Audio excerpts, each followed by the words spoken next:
صل على محمد وآل محمد.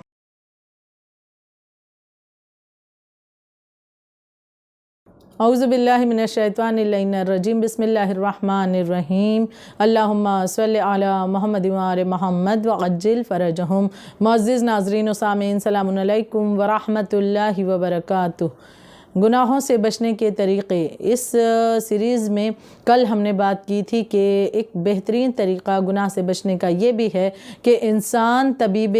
روحانی یعنی علماء کرام کی طرف رجوع کرے، کیونکہ انہی علماء حق کی طرف رجوع کرنا جو کہ دراصل ہمیں گناہ سے بچاتا ہے. لیکن جب ہم علماء کرام کی طرف رجوع کر رہے ہیں تو اس کے بھی کچھ آداب ہوا کرتے ہیں. آج کی اس ایپیسوڈ میں ان آداب کے متعلق جانتے ہیں تاکہ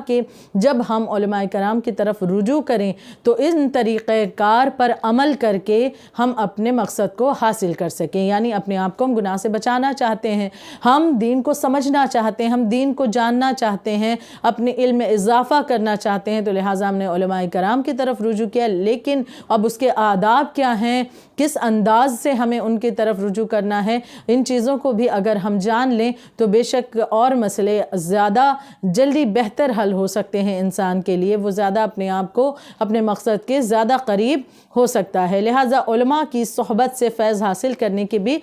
کچھ آداب بیان کیے گئے ہیں. بہت ہی آسان طریقے، اور اگر ہم انہیں بہتر طریقے سے انجام دیتے ہیں تو اپنے مقصد کو حاصل کر سکتے ہیں. پہلا طریقہ ہے کہ علماء کرام کی طرف رجوع کر رہے ہیں ہم، اور ہم اپنے روحانی بیماریوں کا علاج کر رہے ہیں، جو ہماری روح کی بیماریاں ہیں، ہمارے گناہ، ہم اپنے آپ کو ان سے پاک کرنا چاہتے ہیں. تو لہٰذا سب سے پہلی چیز کہ جب ہم نے علماء حق کی طرف رجوع کیا، پہلی چیز ہے کہ سننا، یعنی باتوں کو، دین کی باتوں کو سننے کے لیے وقت نکالیں. سب سے اہم چیز کہ ہم جب ان کی طرف، علماء کی طرف، اہل علم کی طرف رجوع کر رہے ہیں تو ہم وقت نکالیں کہ ہم ان کے پاس جائیں، یا پھر کوئی ایسی باتیں کہ جس کے ذریعے، جس کو سن کر کے ہم اپنے آپ کو بہتر کر سکتے ہیں، اپنے آپ کو درست کر سکتے ہیں. تو لہٰذا اس کے ذریعے ہم پہلی چیز ہے کہ سننے کے بارے میں خیال کیا جائے کہ دین کی باتوں کو سننے کے لیے وقت نکالیں. درس فقہ ہے، اخلاق میں، ان میں جائیں اور اس علم کو حاصل کرنے کی ضرورت کو ہم سمجھیں کہ جب بے شک ہم ان کے پاس جائیں گے، وقت نکالیں گے اور ان علوم کو حاصل کریں گے، چاہے وہ فقہ کے اعتبار سے ہو یا درس اخلاق ہو، تو ہم ان چیز کی اہمیت بھی سمجھیں گے کہ ہم سمجھیں گے یقیناً کہ ان چیزوں سے جو ہم اب تک کے غافل تھے تو کتنی زیادہ ایسی محرومی تھی کہ جو ہم تک تھی، ہمارے پاس تھی. لیکن جب ان چیزوں کو ہم حاصل کرنا شروع کرتے ہیں تو رفتہ رفتہ خود احساس کرتے ہیں کہ کتنی بہترین باتیں ہیں کہ جن کی ہمیں جاننے کی ضرورت تھی اور ہم اب تک کے ان سے غافل رہے. تو لہٰذا پہلی چیز کہ دین کی باتوں کو سننے کے لیے وقت نکالا جائے. دوسری چیز ہے کہ ان باتوں کو خاموشی کے ساتھ، پوری توجہ کے ساتھ سنا جائے. یعنی جب ہم علماء کرام کے پاس جاتے ہیں تو ان کی باتوں کو خاموش رہ کر کے سنیں. اب اس سے مراد یہ نہیں کہ انسان کا اپنا کوئی مسئلہ ہے یا کوئی سوال اس کے ذہن میں اٹھ رہا ہے اس موضوع سے متعلق تو وہ پوچھ نہیں سکتا، نہیں، یہ مسئلہ نہیں، بلکہ یہ ہے کہ بار بار بے وجہ کا ٹوکنا یہ نہ ہو جائے، بلکہ پہلے خاموشی سے ان کی باتوں کو سنا جائے کہ وہ ہمیں کیا رہنمائی کر رہے ہیں، وہ کس چیز کے متعلق بیان کر رہے ہیں. تو لہٰذا ان کی باتوں کو خاموشی کے ساتھ سنا جائے. کیونکہ دیکھیں ایک یہ بڑی پیاری سی بات ہے کہ اللہ نے انسان کو 2 کان دیے ہیں اور زبان ایک ہی دی ہے. یعنی انسان سنے زیادہ، اور یہ اس بات کی طرف اشارہ ہے بے شک کہ انسان سنے زیادہ اور بولے کم. جو زیادہ سنتا ہے اور بولتا کم ہے وہ بہت فائدے میں رہتا ہے، اور جو انسان سنتا کم ہے دوسروں کے اور بس بولتا ہی زیادہ رہتا ہے وہ انسان بہت خسارہ اٹھاتا ہے، پھر وہ نقصان اٹھاتا ہے. بہت سی ایسی چیزیں ہیں کہ جن کا سامنا کرتا ہے اور پھر وہ ان نقصان کا سامنا کرتا ہے کہ جس سے وہ بچ کر چلنا چاہتا تھا لیکن اسی نقصان میں پہنچتا ہے. کیوں؟ اس زبان کی بنا پر، زیادہ بولنے کی وجہ سے. تو لہٰذا انسان کے لیے ضروری ہے کہ سنے زیادہ یہاں تک کہ رسولullah صلی اللہ علیہ وسلم کے متعلق پایا جاتا ہے کہ آپ کی باتوں کو سننے کے لیے جو آپ کے مخلص صحابی تھے جب آیا کرتے تھے تو ان کا طریقہ کار یہ ہوتا تھا کہ رسول خدا کی باتوں کو اتنی توجہ کے ساتھ اور خاموشی کے ساتھ سنتے تھے کہ معلوم یہ ہوتا تھا، مثال پیش کی گئی ہے کہ جیسے ان کے سر پر پرندہ بیٹھا ہو اور ابھی سر ذرا سا ہلے گا اور وہ پرندہ اڑ جائے گا تو وہ اپنے سر کو بھی اس طرح سے ساکت کیے ہوئے، اپنے آپ کو ساکت کیے ہوئے اتنے خاموشی اور سکون کے ساتھ رسول اللہ کی باتوں کو سنتے تھے، ان دین کی باتوں کو سنتے تھے جو مخلص، واقعی میں مخلص صحابی ہوا کرتے تھے۔ ہمیں بھی یہ طریقہ بیان کیا گیا ہے کہ ہم بھی جب دین کی باتوں کو سنیں تو اس انداز سے خاموشی کے ساتھ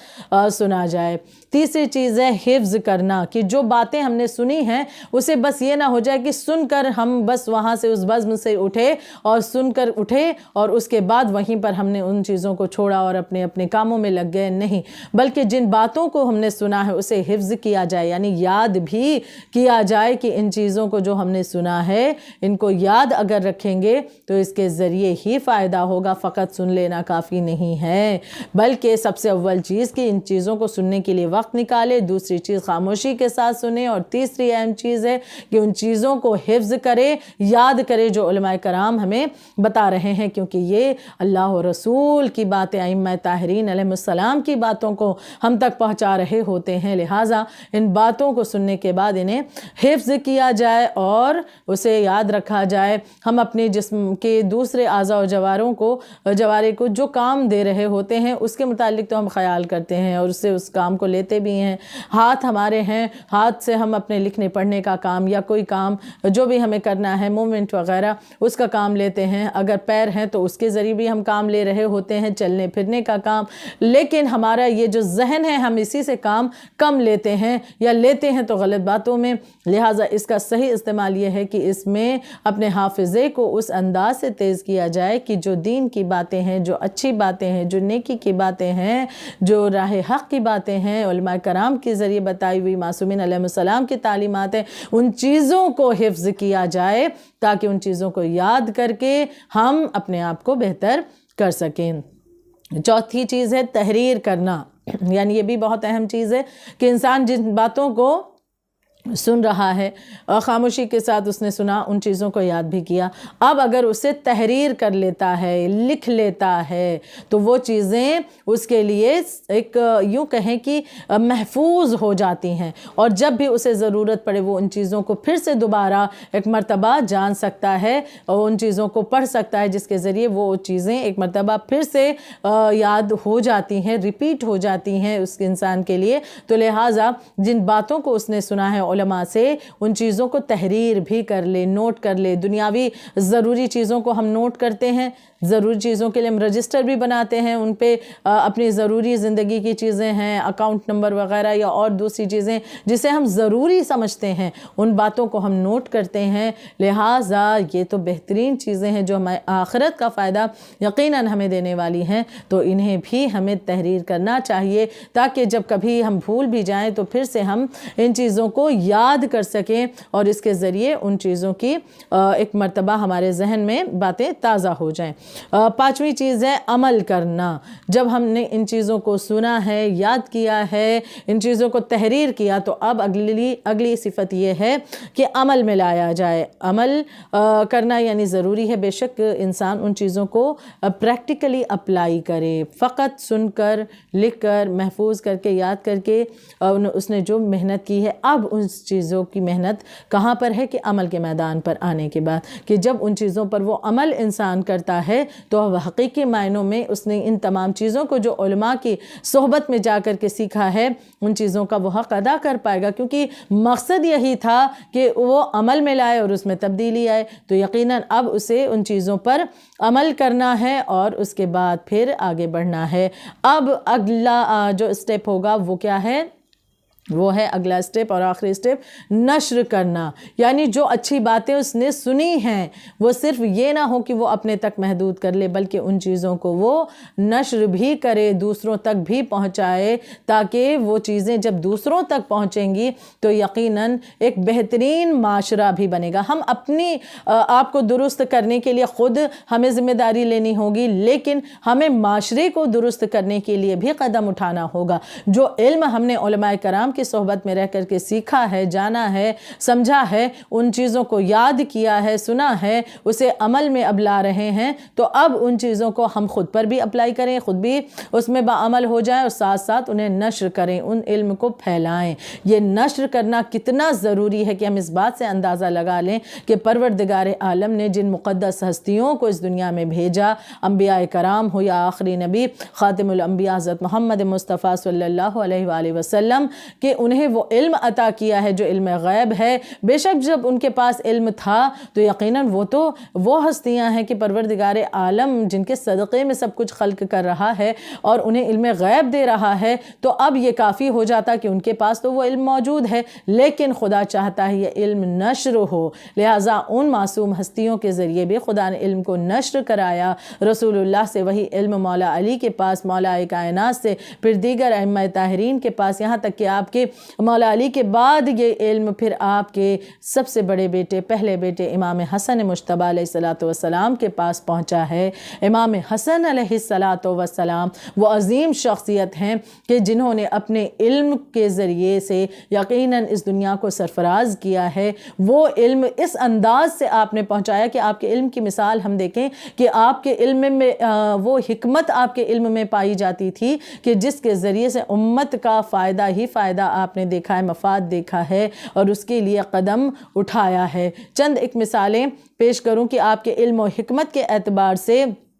کہ امام کا علم کس قدر بہترین تھا اور آپ کے اس علم کی وجہ سے کس طرح سے لوگوں پر اثر ایک پیدا ہوتا تھا، کہ ہم جنگ صفین کے سلسلے میں دیکھیں کہ جب جنگ صفین کے سلسلے میں کوفہ کے حالات خراب ہوئے تو مولا کائنات حضرت علی ابن ابی طالب علیہ السلام نے امام حسن علیہ السلام کو جناب عمار یاسر کے ہمراہ روانہ کیا تھا کہ کوفہ کی فضا کو سازگار بنائیں۔ ایک مرتبہ جب امام حسن علیہ السلام کوفہ پہنچتے ہیں اور آنے کے بعد آپ نے اپنے علم کے ذریعے سے وہ تقریر کی ہے کہ آپ کی اس علمی تقریر کا اثر یہ ہوا کہ کوفہ کے جو حالات تھے ان کا رخ تبدیل ایک دم ہو گیا اور تقریباً 9,500 کا لشکر تیار امام حسن علیہ السلام کی اس تقریر کے ذریعے ہو گیا تھا۔ یعنی کہ ہم سوچیں علمی تقریر میں کس قدر اثر تھا کہ اس بات کو جب نشر کیا ہے، علمی تقریر کی ہے امام حسن علیہ السلام نے، تو ایک بہترین 9,500 کا لشکر، جبکہ حالات اس وقت بہتر نہیں تھے اور امام آئے، لیکن ایک تقریر کے ذریعے سے حالات کو امام نے بدل دیا تھا۔ دوسری امام کی علم و حکمت کی مثال ہم دیکھیں کہ جب معاویہ کی شرارتیں تمام نہیں ہو رہی تھیں اور مسئلے بڑھ رہے تھے اور اس وقت امام چاہتے ہیں کہ جنگ کے ذریعے سے مسئلے کو حل کیا جائے، لیکن جب آپ نے دیکھا ہے کہ لوگ آمادہ نہیں ہیں اس جنگ کے لیے اور حالات اس طرح سے نہیں تھے، یہ آپ کا علم تھا جس نے آپ کو اس بات پر آمادہ کیا ہے کہ آپ نے وہ تاریخی صلح اختیار کی ہے کہ صلح میں انسان، اگر ہم عام زمانے میں دیکھیں لوگوں کی مثالیں، دوسروں کی مثالیں دیکھیں تو ہم دیکھتے ہیں کہ آج بھی زمانے میں اگر کوئی ملک کسی سے صلح کرتا ہے تو وہ اپنی شرائط کو نہیں رکھ پاتا ہے اس قدر، یا اگر رکھتا بھی ہے تو بس چند ایک باتیں کہ جو وہ سمجھتا ہے کہ شاید یہ باتیں مان لی جائیں، لیکن وہ بہت زیادہ اپنی باتوں کو نہیں منوا پاتا۔ لیکن امام حسن علیہ السلام کا یہ علمی اقدام ہم دیکھیں کہ علم و حکمت اس میں چھپی ہوئی ہے کہ امام حسن علیہ السلام نے جو صلح کی تھی اس میں اپنی شرائط کی بنا پر، اپنی شرطوں پر امام حسن علیہ السلام نے صلح کی ہے تاکہ یہ صلح ہو جائے، اور صلح قائم ہونے کے بعد پھر سے ان علمی باتوں کو، ان دین کی باتوں کو نشر کرنے کے لیے ایک زمین ہموار ہو سکے، اور پھر اس ملعون کی کہ جو ایک فتنہ برپا کرنا چاہتا تھا اس کا وہ فتنہ جو ہے وہ ناکام ہو جائے اور علم کی زمین ہموار رہے۔ لہٰذا امام نے اس کے لیے یہ قدم اٹھایا، یہ اسٹیپ اٹھایا ہے۔ تو لہٰذا ہم دیکھتے ہیں کہ اس اعتبار سے ہمیں بھی اپنی طرف سے کوششیں کرنی ہیں، کیونکہ معصوم ہستیاں اسی علم پر بہت زیادہ توجہ دیتی رہیں، حکم دیتی رہیں، تو لہٰذا ہمیں بھی اہل علم سے رجوع کرنا ہے، اور اپنے ان آداب کا خیال رکھ کر کے اہل علم سے جب ہم رجوع کرتے ہیں تو ہم بے شک اپنے مقصد کو حاصل انشاءاللہ ضرور کر پائیں گے۔ خداوند عالم ہماری اس توفیقات میں زیادہ سے زیادہ اضافہ فرمائیں۔ ربنا تقبل منا انکا انت السمیع العلیم۔